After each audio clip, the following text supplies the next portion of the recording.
दो बातें आज पकड़ लो। मेरे पास जो कुछ भी है, शरीर, इंद्रिया, मन, प्राण, बुद्धि, चित्त, धन, संपत्ति, मकान, स्त्री, पुत्र, परिवार, ये सब भगवान का दिया हुआ है।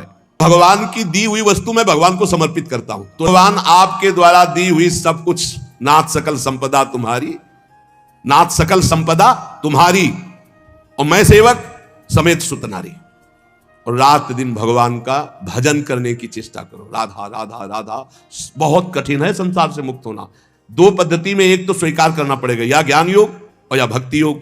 तो भक्ति योग बहुत सरल योग है। इसमें सब साधन भगवान को और सब करण भगवान के है, बस इतना समझना है।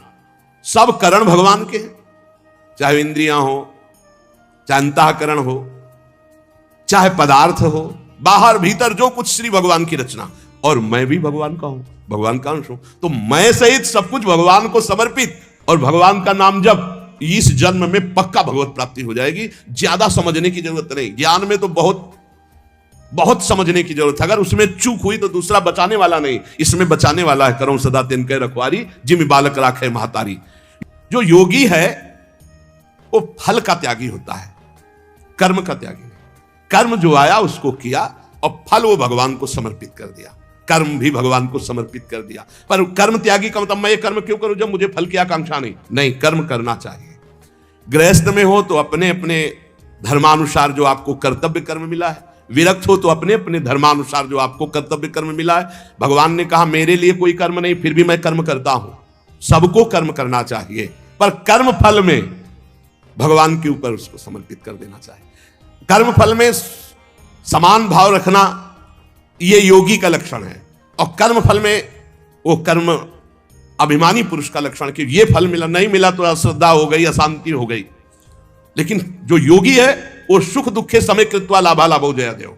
चाहे हानि हो, चाहे लाभ हो, चाहे जय हो, चाहे पराजय हो, चाहे सुख हो, चाहे दुख हो, उसमें समान भाव रखता। क्यों? कर्म फल की आशा ही नहीं की। हमें तो केवल कर्म करने का आदेश था, उसको कर्म किया, शास्त्र सम्मत, फल तो भगवान को समर्पित है। कर्म करना और कर्म फल की त्याग वृत्ति रखना, तो तत्काल शांति प्राप्त होना शुरू हो जाएगी। देखो कितना आनंद है। हम कर्म फल चाहते ही नहीं, हमें करना है, हमें भजन करना है, हमें साधन करना है, हमें अपने अपने जो कर्म है वो करने, वो फल की तरफ भगवान देखे। जो ही प्यारो करे सोई मोहि भावे। अभी शांति, जितना जलन, जितनी अशांति फल को लेकर के है। कर्म को लेकर सावधानी नहीं है, फल को लेकर है। फल में बोले अब हमें भगवान से श्रद्धा हो गई तो तुम्हारा ही पतन होगा, भगवान का थोड़ी वहां कुछ होना, तुम्हारा ही पतन होना है। सकाम मनुष्य कामना के कारण फल में आसक्ति हो जाती है, इसलिए वो बंधता है, जलता है, दुर्गति को प्राप्त होता है। देखो, संचित कर्मों के अनुसार प्रारब्ध बनता है, और प्रारब्ध के अनुसार मनुष्य का जन्म होता है। और मनुष्य जन्म में जो नए कर्म होते हैं, नए कर्म संस्कार बनते हैं, वो तुरंत उठकर संचित में चले जाते हैं। भोगना तो प्रारब्ध ही पड़ता है, शुभ और अशुभ। कर्म फल की आसक्ति त्याग कर दो तो संचित भी भस्म हो जाएंगे, और नए कर्म संचित में जाके जमा नहीं होंगे, और प्रारब्ध भोगकर भगवत प्राप्ति हो जाएगी। प्रारब्ध भोगना पड़ेगा, ये कमर कस लो। ये जो तुम्हें कह रहे हैं कि हम नष्ट कर सकते हैं छूछा से, भगवान बोल रहे हैं, जगत गुरु बोल रहे हैं, हम नहीं बोल रहे हैं। प्रारब्ध भोगना पड़ेगा। अवश्य में भोक्तव्यम कृतम कर्म शुभाशुभम। भूल भुलैया में मत फंसो। तुक्का जम जाता है कभी कभी। तुम्हारा प्रारब्ध अच्छा आ गया और तुम हमारे पास आए, तुम्हारा काम बन गया, बोले बाबा से काम बन गया। बाबा से काम नहीं बना, तुम्हारा प्रारब्ध काम बना दिया, तुम्हारा पुण्य काम कर गया। जो कर्म फल की आसक्ति का त्याग कर देता, उसके कर्म भस्म हो जाते हैं, भुने हुए चने के समान। फिर बीज नहीं देते, फिर वो बंधन कारक नहीं होते। जैसे भुना हुआ चना है, अब ना उसमें अंकुरण होगा, ना पेड़ होगा, ना उसमें बीज होगा, जड़ से खत्म हो गया, अब उसमें कोई सत्ता नहीं। तो जो कर्म फल की आशा ना रख करके केवल भगवत प्रीत्यर्थ किया जाता है, वो उसे बांध नहीं सकता, उसे जन्म मरण में नहीं पहुंचा सकता। नहीं तो चाहे शुभ कर्म हो, अच्छा कर्म हो या बुरा कर्म, उसे जन्म मरण में फंसा देगा। कर्म फल 4 प्रकार के होते हैं।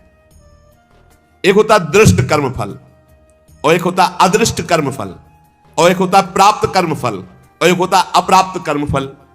दृष्ट कर्म फल कहते हैं वर्तमान में किए जाने वाले नए कर्मों का फल जो तत्काल प्रत्यक्ष मिलता दिखाई देता है।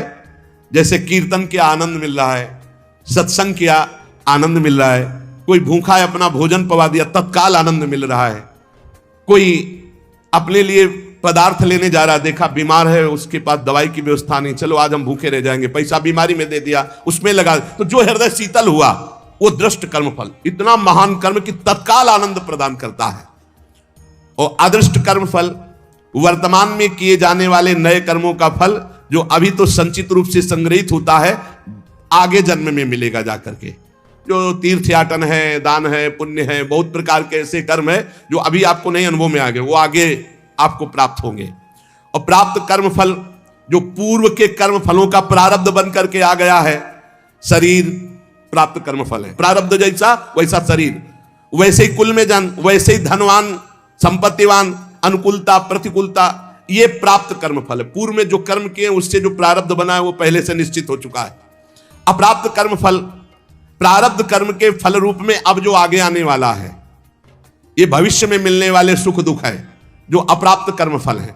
प्राप्त कर्म फल हो चुका, शरीर ऐसे कुल में जन्मा, शरीर ऐसा है, ऐसा ऐसा धन संपत्तिवान माता पिता मिले या निर्धन मिले, या जैसे अनुकूल प्रतिकूल परिस्थिति जो वर्तमान में मुझे मिली, ये प्राप्त कर्म फल। और जो अब आगे आने वाली है अप्राप्त कर्म फल, ये प्रारब्ध बड़ा भयानक है जो आगे आने वाला है। इसे भयानक को बड़ा मृदुल किया जा सकता है भजन के प्रभाव से। नष्ट तो किया जा सकता है पर भगवत प्राप्ति नहीं होगी। फिर पूरा झोंकना पड़ेगा इसी प्रारब्ध मिटाने में भजन को। प्रारब्ध भी हम भोग ले और भगवत भी प्राप्ति हो जाए तो भजन से प्रारब्ध जो 100% आपको दुख देने वाला है वो 10% आके भुगता के 90% नष्ट हो जाएगा। 10% भोगना पड़ेगा और चला जाए। भजन का बड़ा प्रभाव होता है। 12 वर्ष का गलित कुष्ठ 24 घंटे में भुगता के चला गया। 12 वर्ष कहां और कहां 24 घंटे। भजन से अप्राप्त कर्म फल को, जो आने वाला प्रारब्ध है, उसे रोका जा सकता है, उसे कम किया जा सकता है, उसे मिटाया भी जा सकता है। पर जो भगवत प्राप्ति करना चाहते हो मिटाने में नहीं फंसते, उसे भोग लेते हैं और भगवान की प्राप्ति करते हैं। ये 4 प्रकार के कर्म फलों में दृष्ट और अदृष्ट ये क्रियमाण है। और जो प्राप्त और अप्राप्त कर्म फल हैं प्रारब्ध के अधीन है। दृष्ट कर्म फल आग्रह नहीं रखना, मिलने पर प्रसन्न या प्रसन्न ना होना। अदृष्ट कर्म फल आशा रखना। प्राप्त कर्म फल में ममता न करना, मिलने पर सुखी दुखी ना होना। अप्राप्त कर्म फल मिट जाए ऐसी आशा न रखना। ये भक्त के हृदय में होता है। चारों प्रकार के कर्म फल भक्त के हृदय में कोई प्रभाव नहीं डाल सकते। जब उपासक ये देख लेता है कि मैं करता नहीं है, वो मुक्त होने लगता है। इतने जादू का तमाशा है, समझ लो। गांठ लगी ही नहीं। गोस्वामी जी कह रहे जड़ चेतन ही ग्रंथि पड़ गई, यद्यपि मृषा छूटत कठिनाई। है ही नहीं बंधन, पर छूटना बड़ा कठिन है। बस इतना समझ लो कि बंधन ही नहीं है पर छूटना बड़ा कठिन है। कर्तापन तुमने स्वीकार किया तो तुम्हारी दुर्गति पक्की है। चाहे शुभ कर्म करो चाहे अशुभ कर्म। शुभ से स्वर्ग आदि लोक, अशुभ से नरक आदि, और दोनों से मृत्यु लोक। ये आवागमन बंद नहीं होने वाला। क्या करें तो बड़े कठिन समस्या है। यही कठिन समस्या है। ज्ञानेन्द्रीय, कर्मेंद्रीय, अंतःकरण, प्राण, उपप्राण, ये सब प्रकृति के हैं ढांचा सहित। शब्द, स्पर्श, रूप, रस, गंध, ये प्रकृति के हैं। वो 5 ज्ञानेन्द्रियां उनको प्रकृति में भोग रही। इंद्रियां इंद्रियों में, विषयों में बरत रही हैं। आप इनको देख रहे हैं, दृष्टा हैं, पर आप तन्मयता कर लेते, मैंने देखा, तो फिर उसका दंड भी तो भोग मिलेगा। क्या देखा और कैसे देखा। हमारे द्वारा जो भी क्रियाएं हो रही हैं, हम उनके 2 विभाग देखते हैं, एक अच्छी क्रियाएं और एक बुरी क्रियाएं। बिल्कुल सरल भाषा में आपको बता रहे हैं। जो अच्छी क्रियाएं हैं वो शास्त्र सम्मत है, जो बुरी क्रियाएं हैं वो शास्त्र विरुद्ध है। बुरी क्रियाओं को अशुभ कर्म कहते हैं, अच्छी क्रियाओं को शुभ कर्म कहते हैं। शुभ और अशुभ कर्म ये गुणों से प्रेरित होते हैं। सतोगुण तो शास्त्र सम्मत, रज और तम मिश्रित या तमोगुण या घोर रजोगुण, ये शास्त्र विरुद्ध आचरण कराएंगे। अब अपने को भगवान की शरण में हो जाना, गुणों की शरण में नहीं। भक्ति का मार्ग, पूरा शरीर, इंद्री, प्राण, उपप्राण सब, हे नाथ मैं आपकी शरण में। ये तो समझ में आ रहा है ना। ज्ञान वाला समझ में ना रहा हो तो ये तो समझ में आ रहा है कि पूरा ढांचे सहित, जो इसमें स्थूल हो, सूक्ष्म हो, कारण हो, प्राण हो, उपप्राण हो, इंद्रियां हो, कर्म, जो भी महाराज, पूरा सिस्टम आपकी शरण में। समझ में आ गया? ठीक। अब हमको देखना है कि हमारे द्वारा जो अच्छा काम हो रहा है वो भगवान की प्रेरणा से हो रहा है। जीवन मुक्त होना है तो बात इस बिल्कुल सरलता से समझा रहे हैं। और जो बुरा काम हो रहा है वो हमारी वासना से हो रहा है, उसका हम प्रायश्चित करेंगे, भगवान से क्षमा मांगेंगे। बुरा काम हो रहा है तो हमारी वासना से हो रहा है। इसमें क्या होगा कि अगर ये भेद नहीं तुम रखोगे और कह दोगे जब पूरा समर्पण कर दिया तो फिर आपसे बुरे कर्म उत्साह पूर्वक होने लगेंगे, क्योंकि अंदर का सिस्टम अभी समर्पित नहीं हुआ, बाहर से तो हमने कह दिया। अब अंदर का सिस्टम जब तक समर्पित नहीं होगा तब तक वो फिसल कर बुरे आचरणों में जाएगा। तो हमको क्या करना है? गुण तुम्हार समुझे निज दोषा और जय सब भांति तुम्हार भरोसा। भरोसा दृढ़ आपका। जब हमसे अच्छे कार्य होंगे तो भगवत प्रेरित हुए, और जब बुरे कार्य हो गए तो हम त्राहिमाम शरणागत रक्षक प्रभु हमसे गलती हो गई, हमको ऐसी सद्बुद्धि दो कि आगे हमसे ना हो, और सारे कर्म भगवान को समर्पित कर दो। तो जो एक दिव्य ज्ञानी की स्थिति होती है अहंकार रहित महापुरुष की, वही भक्त की स्थिति होती है। वो भी देह शुद्ध विस्मृत भगवदानंद में डूबता है और वो देह शुद्ध विस्मृत ब्रह्मानंद में डूबता है। पर दोनों को किंचित मात्र कर्ता भाव जब तक रहेगा तब तक वो आवागमन से मुक्त नहीं हो सकता। एक मनुष्य रेलगाड़ी में बैठा है, ट्रेन चल रही और डिब्बे में दौड़ रहा है, अब वो अपने को कर्ता मान रहा है कि मैं दौड़ करके अगले स्टेशन में पहुंच जाऊंगा, तो मूर्खता ही है ना, क्योंकि ट्रेन चल रही। ऐसे ही गुणों का चक्र चल रहा है, सत्वगुण रजोगुण तमोगुण, गुण प्रवाह जीव से जबरदस्ती कार्य करवा रहा है। तमोगुण आया तो निद्रा आलस्य प्रमादोत्थम, जो नहीं करना चाहिए वो सब कर्म करने में जुट जाएगा। प्रमादोत्थम, प्रमाद का मतलब होता है करने योग्य कर्म को ना करना, और ना करने योग्य कर्म को करना, इसे प्रमाद स्थिति कहते हैं। अब वो समझ रहा मैं कर रहा हूं। रजोगुण आया काम आदि दोष भारी, वो समझ रहा मेरे में आ गए मैं कर रहा हूं।